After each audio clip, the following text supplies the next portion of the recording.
C'est fort parce qu'il en sera question, on parlera entre autres de poésie dans cet ouvrage d'Abdelkader Benarab, Frantz Fanon, L'homme de rupture, c'est aux éditions Alphabar. Et quand il parlait de vous, votre éditeur, que nous saluons bien sûr, au passage M. Benzimerat qui évolue en France, il disait voici un ouvrage de reconnaissance, de maturité et d'objectivité. Et ceux qui nous regardent aujourd'hui doivent se dire encore un livre sur Frantz Fanon, oui, mais c'est un livre qui est, comment dire, c'est une vision, c'est une image, c'est une réflexion d'un Algérien qui part justement d'un autre Algérien. Vous avez relu avec beaucoup d'attention Les damnés de la terre, mais également Masque blanc. Alors la question, j'imagine, que tout le monde se pose aujourd'hui, je le rappelle, Abdelkader Benarab, Frantz Fanon, L'homme de rupture.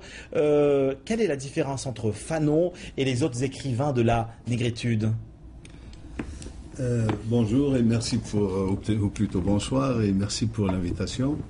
La différence entre, ce sont tous en fait des écrivains de la négritude. Lui-même, donc, de par ses écrits, de par sa manière de penser, de par son militantisme, donc il fait partie de cette catégorie d'écrivains de la négritude que sont en fait Aimé Césaire, Senghor, bien d'autres aussi, Damas par exemple, etc. Toute cette catégorie d'écrivains qui a évolué dans Lopez, dans les années, les sœurs Nardal, au début, etc. Donc tous ces gens qui sont venus essentiellement de la Martinique, une île qui est distante de quelques 7000 km d'Alger précisément, et qui a fourni donc une pléiade d'écrivains et de penseurs extraordinaires dont fait partie justement Frantz Fanon, qui est né, donc, je le rappelle, en Martinique en 1925 et qui a fait ses études en Martinique jusqu'au lycée, au lycée Victor Schellcher. Il était même un temps élève de Aimé Césaire, donc il connaissait Aimé Césaire qui rentrait de Paris. On le ressent dans sa poésie. Voilà, dans sa poésie, donc il y a une influence directe. Alors le plus important, vous m'avez posé la question, pourquoi un livre sur Frantz Fanon? Modestement, il y a... Moi j'imagine que ceux qui doivent se dire encore un livre sur Frantz Fanon.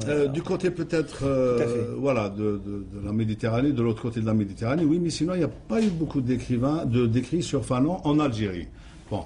Il n'y a pas eu beaucoup de personnes, de gens qui ont écrit sur Fanon. Je pense que c'est le premier livre sur Fanon écrit par un Algérien, mis à part quelques textes peut-être, ou des... je ne sais pas si vous êtes d'accord avec moi. Non, mais je vous suis avec attention, parce que dans le cadre du PANAF, oui, il y a eu un très grand colloque Fanon, oui, qui a fait l'objet d'une publication que vous avez dû... Et il y a eu aussi une grande publication des œuvres de Fanon par le Centre national de recherche en préhistoire en anthropologie. Oui.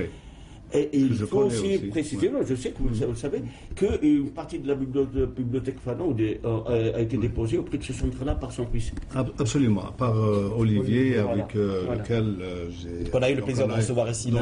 Et puis on a fait un colloque sur la psychiatrie coloniale.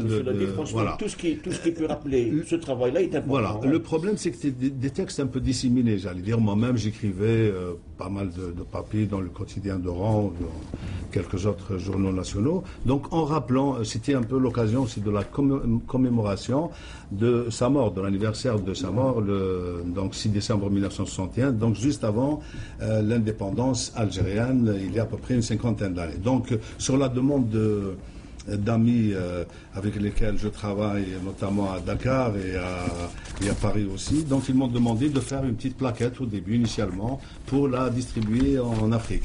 Et ça a fait, en fait, j'ai évolué, ça a fait un petit opuscule comme ça sur Fanon. Donc il n'y a pas véritablement beaucoup d'écrits sur Frantz Fanon. Il est d'actualité, Fanon, aujourd'hui. Il est d'actualité. Depuis maintenant 2 ans, nous organisons de manière régulière donc des colloques, des séminaires, pour le faire connaître, soit à la télévision, quelques plateaux de télévision française, ou alors des centres culturels, comme le Centre culturel algérien, l'ambassade de Belgique aussi qui nous a invités, aussi pas mal de foyers culturels où nous présentons Frantz Fanon, qui n'était pas connu. Non seulement il n'était pas connu... Vous expliquez également les motifs que Fanon oppose au raisonnement des Gels sur le rapport dominé-dominant. Voilà, déjà il n'était même pas retenu, si vous voulez. C'est une relecture, encore une fois, surtout une analyse des... Alors, Fanon, j'ai intitulé ça L'homme de rupture, donc juste pour pour rappel, c'est un livre qui vient d'être traduit en arabe par Frantz Fanon, Rajul Khati'a, donc l'homme de rupture, aux éditions Baha'u'ddin, que tu dois connaître, voilà, à Constantine, qui a été traduit par M. Yakhlef Abdeslam aussi, que tu connais aussi, qui fait partie de l'Institut de Sciences Po. Mais alors, quand vous parlez de rupture, j'ai comme là, parce qu'il faut également revenir sur le titre même du livre, je pense que toute l'œuvre de Fanon a été dans la rupture avec ce passé, le passé d'une aliénation, d'un servilisme longtemps subi. Toute son œuvre revient justement sur la rupture. Que Sirida évoque ce problème aussi de non-conformisme et de non-formalisme, j'allais dire, sur le plan esthétique et sur le plan de la création, et ça donne une nouvelle intelligence, c'est vrai.